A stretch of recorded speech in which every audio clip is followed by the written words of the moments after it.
One welcome back to my channel. మనకి during ప్రెగ్నెన్సీలో cold and cough అనేది వస్తుంది కదా.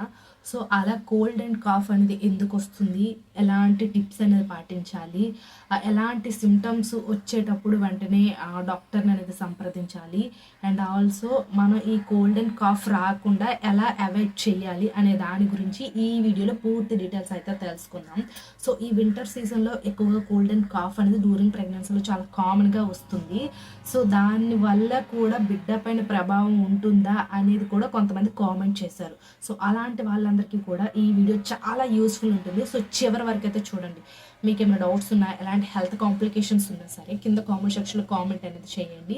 అండ్ ఇప్పుడు మనం వీడియోలోకి అయితే వెళ్ళిపోతాం. కింద డిస్క్రిప్షన్లో baby bye scan reports, baby girl scan reports differences అనేది చేసి వీడియోస్ అనేది పెట్టాను. ఒక ప్లేలిస్ట్ ఇచ్చాను, స్కాన్ రిపోర్ట్స్ అనే ఒక ప్లేలిస్ట్. సో మీకు ఫ్రీ టైం ఉండేటప్పుడు చూడండి. ఇప్పుడైతే మనం వీడియోలోకి అయితే వెళ్ళిపోదాం. సో ఫస్ట్ ఆఫ్ ఆల్ వచ్చేసరికి ఏంటంటే, మనకి డ్యూరింగ్ ప్రెగ్నెన్సీలో అసలు కోల్డ్ అండ్ కాఫ్ అనేది ఎందుకు వస్తుంది తెలుసుకుందాం. మనకి డ్యూరింగ్ ప్రెగ్నెన్సీలో శరీరంలోని అనేక హార్మోన్లు అనేది రిలీజ్ అవుతూ ఉంటుంది.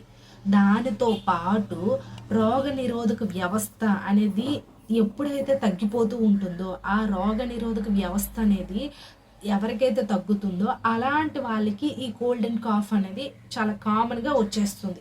అదే డ్యూరింగ్ ప్రెగ్నెన్సీలో అయితే మరింత బాగా వీక్ అయిపోయి ఈ మనకి ఇమ్యూనిటీ బూస్ట్ అనేది కొంచెం తగ్గిపోతుందో, బాడీలో రోగ నిరోధక వ్యవస్థ అనేది తగ్గుతున్నప్పుడు మాత్రమే ఈ కోల్డ్ అండ్ కాఫ్ అనేది వస్తుంది. అది ఫస్ట్ వన్. మనకి ఇది వచ్చేటప్పుడు కొన్ని టిప్స్ అనేది పాటించాలి. సో ఆ టిప్స్ గురించి తర్వాత చెప్తాను. బట్ ఇవి వచ్చేటప్పుడు కొన్ని డేంజర్ సిమ్టమ్స్ కనిపిస్తాయి. ఆ డేంజర్ సిమ్టమ్స్ కనిపించేటప్పుడు మాత్రం వెంటనే డాక్టర్ అనేది సంప్రదించాలి.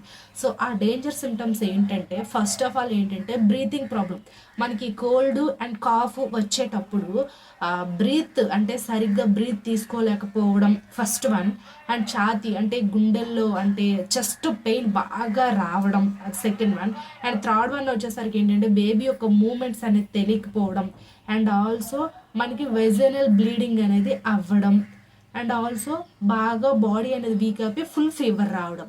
ఈ 5 రకాల సిమ్టమ్స్ మీకు కనిపిస్తే కోల్డ్ అండ్ కాఫ్ వచ్చిన తర్వాత, అంటే జలుబు దగ్గు వచ్చిన తర్వాత ఇప్పుడు నేను చెప్పిన ఈ 5 సిమ్టమ్స్ ఉంటే ఇవి చాలా డేంజర్ సిమ్టమ్స్. అప్పుడు వెంటనే మనం డాక్టర్ అనేది సంప్రదించాలి. ఫస్ట్ వన్ ఏంటి, వెజనల్ డిశ్చార్జ్ ఒకటి. అండ్ ఆల్సో బేబీ యొక్క మూమెంట్స్ తగ్గడం, మనకి ఈ చెస్ట్ పెయిన్ అనేది రావడం, అండ్ మనకి ఈ బ్రీతింగ్ శ్వాస తీసుకోవడం ప్రాబ్లం రావడం, అండ్ ఫుల్ ఫీవర్. ఈ 5 సిమ్టమ్స్ చాలా డేంజర్. సో అప్పుడు వెంటనే డాక్టర్ అనేది సంప్రదించాలి. సో అయితే మనం ఈ డ్యూరింగ్ ప్రెగ్నెన్సీలో కోల్డ్ అండ్ కాఫ్ వస్తే ఎలాంటి టిప్స్ పాటించాలి అనేది చెప్తాను. సో ఫస్ట్ మనకి కోల్డ్ అండ్ కాఫ్ వచ్చిన తర్వాత నార్మల్గా ట్యాబ్లెట్స్ అనేది, అంటే ఇప్పుడు ఉంటాయి కదా, ఈ ట్యాబ్లెట్స్ అనేది యూజ్ చేస్తున్నాం. అంటే డాక్టర్ ప్రిస్క్రిప్షన్ లేకుండా మనం ట్యాబ్లెట్ అనేది వేసుకోకూడదు. అలా వేసుకుంటే సమ్ ప్రాబ్లం అనేది వస్తుంది. అంటే డాక్టర్ ప్రిస్క్రిప్షన్ చెయ్యాలి. సో అదొకటి. అండ్ అలా కాకుండా మనం వేసుకుంటే బేబీకి బర్త్ డిఫెక్ట్స్ అండ్ మనకి ఇలాంటి ప్రాబ్లమ్స్ వస్తాయి. అంటే బేబీకి మెయిన్ వచ్చేసరికి ఏంటంటే బర్త్ డిఫెక్ట్స్, అవయవ లోపాలు కూడా వచ్చే ఛాన్సెస్ అనేది హైగా ఉంటుంది. కాబట్టి డాక్టర్ ప్రిస్క్రిప్షన్ లేకుండా మెడిసిన్ అనేది కోల్డ్ అండ్ కాఫ్కి యూస్ చేయకూడదు. సో అది ఫస్ట్ థింగ్ అది. అండ్ సెకండ్ వన్ వచ్చేసరికి ఏంటంటే, మనం ఈ మెడిసిన్స్ కంటే ఇంటి దగ్గర ఉండే టిప్స్ అనేది పాటించాలి. అంటే 99% కూడా మనం ఈ మెడిసిన్ అనేది అవాయిడ్ చేయాలి. నార్మల్గా మనం ఉంటాయి కదా, ఇంటి దగ్గర ఉండే ఆ టిప్స్ బట్టి మనం ఈ కోల్డ్ అండ్ కాఫ్ అనేది తగ్గించుకోవాలి. అలా అయితేనే మనకి బేబీకి ఎలాంటి ఎఫెక్ట్ అనేది ఉండదు మెయిన్ వచ్చేసరికి.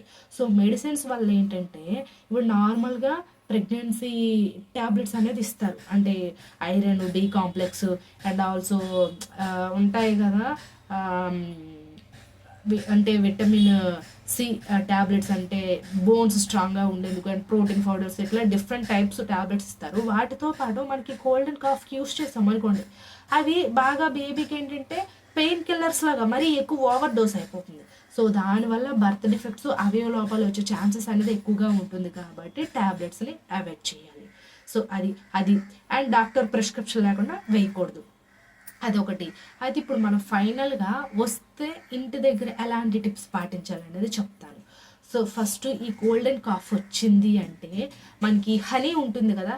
హనీ అనేది ఎర్లీ మార్నింగ్ 2 స్పూన్స్ అనేది తీసుకోవడం వల్ల మనకి అలా 5 డేస్ తీసుకోవాలి. 1 డే, 2 డేస్‌లో తగ్గదు. 5 డేస్ ఆర్ 1 వీక్, 7 డేస్ అయినా సరే మన హనీ అనేది 2 స్పూన్స్ ఎర్లీ మార్నింగ్ అంటే మనకి ఎంప్టీ స్టమక్‌తో తీసుకోవాలి. అలా ఎంప్టీ స్టమక్‌తో ఎర్లీ మార్నింగ్ 2 స్పూన్స్ హనీ తీసుకోవడం వల్ల మనకి ఈ కోల్డ్ అండ్ కాఫ్ తగ్గే ఛాన్సెస్ అనేది ఎక్కువగా ఉంటుంది.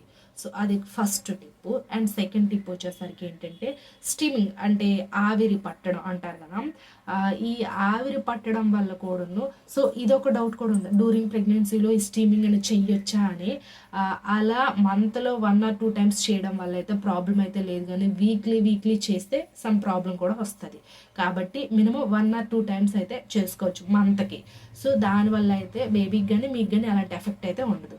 సో హనీ 2 స్పూన్స్ తీసుకోండి. అండ్ ఆల్సో ఈ స్టీమింగ్ అనేది కూడా ఒక వీక్లీలో 1 టైం అనేది చెయ్యండి. సో దానివల్ల కూడా కొంచెం రిలీఫ్ అనేది ఉంటుంది. అండ్ ఫైనల్ వచ్చేసరికి ఏంటంటే మనకి గార్గ్లింగ్ చేయడం, అంటే హాట్ వాటరు అండ్ కల్లుప్పు అంటారు కదా, అవి మిక్స్ చేసేసి మనకి ఇక్కడ ఈ ఉంటుంది కదా, గార్గ్లింగ్ చేసి పుక్కల్ని చూస్తే, సో ఆ గార్గ్లింగ్ వల్ల మనకి ఈ కోల్డ్ అండ్ కాఫ్ అనేది కొంచెం తగ్గుతుంది. సో అదొక టిప్ అనేది పాటించండి. అండ్ ఇంకొకటి వచ్చేసరికి ఏంటంటే వెల్లుల్లి ఉంటుంది కదా, సో అది తీసుకోవడం వల్ల కూడా మనకి అంటే 60% వరకు తగ్గుతుంది దీనివల్ల అయితే. సో అదొకటి. అండ్ ఇంకొకటి వచ్చేసరికి ఏంటంటే మనకి ఇంకా విటమిన్ సి అనేది ఎక్కువగా లెమన్లో ఉంటుంది కదా, ఆ విటమిన్ సి అనేది బాడీకి అనేది ఎక్కువగా అందేలా చూసుకోవాలి. విటమిన్ సి వల్ల ఏంటంటే బాడీ అనేది రోగనిరోధక వ్యవస్థ అనేది పెరుగుతుంది. సో ఆ రోగనిరోధక వ్యవస్థ పెరగడం వల్ల మనకి కోల్డ్ అండ్ కాఫ్ అనేది తగ్గిపోతుంది. సో రోగనిరోధక వ్యవస్థ ఎవరికైతే తగ్గిపోతుందో అప్పుడు మనకి కోల్డ్ అండ్ కాఫ్ వస్తుంది. సో మనకి ఆ రోగనిరోధక వ్యవస్థను పెంచే విధమైన ఫుడ్ ఏంటి, మనకు ఉంటుంది కదా విటమిన్ సి, లెమన్. ఆ లెమన్ వాటర్ అనేది ఎక్కువగా తీసుకోవాలి.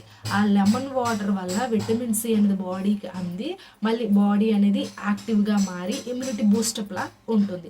కాబట్టి లెమన్ వాటర్ కూడా ఎర్లీ మార్నింగ్ అయినా లేకపోతే ఈవినింగ్ టైం అయినా సరే తీసుకోవడం వల్ల కూడా సమ్ బెనిఫిట్స్ అయితే ఉంటాయి. Lemon water and 2 spoons honey, మనకి స్టీమింగ్ ఒకటి, వెల్లుల్లిపాయ అండ్ మనకి పసుపు వాటర్ తీసుకున్నా సరే సమ్ బెనిఫిట్స్ అయితే ఉంటాయి. ఇప్పుడు ఈ చెప్పిన టిప్స్ అన్నీ పాటిస్తే మెడిసిన్ అనేది యూజ్ చేయని అవసరం లేదు. అది ఇవన్నీ ఒక్కరోజు 2 రోజులతో అవ్వదు. మినిమం వీక్ లేదా 5 డేస్ అయినా సరే యూజ్ చేస్తేనే దాని రిజల్ట్స్ అనేది మీకు కనిపిస్తాయి. సో ఇది ఐ హోప్ ఈ వీడియో మీకు ఇన్ఫర్మేటివ్ కూడా లైక్ చేసి షేర్ చేసి సబ్స్క్రైబ్ కూడా చేసుకోండి. Thanks for watching this video.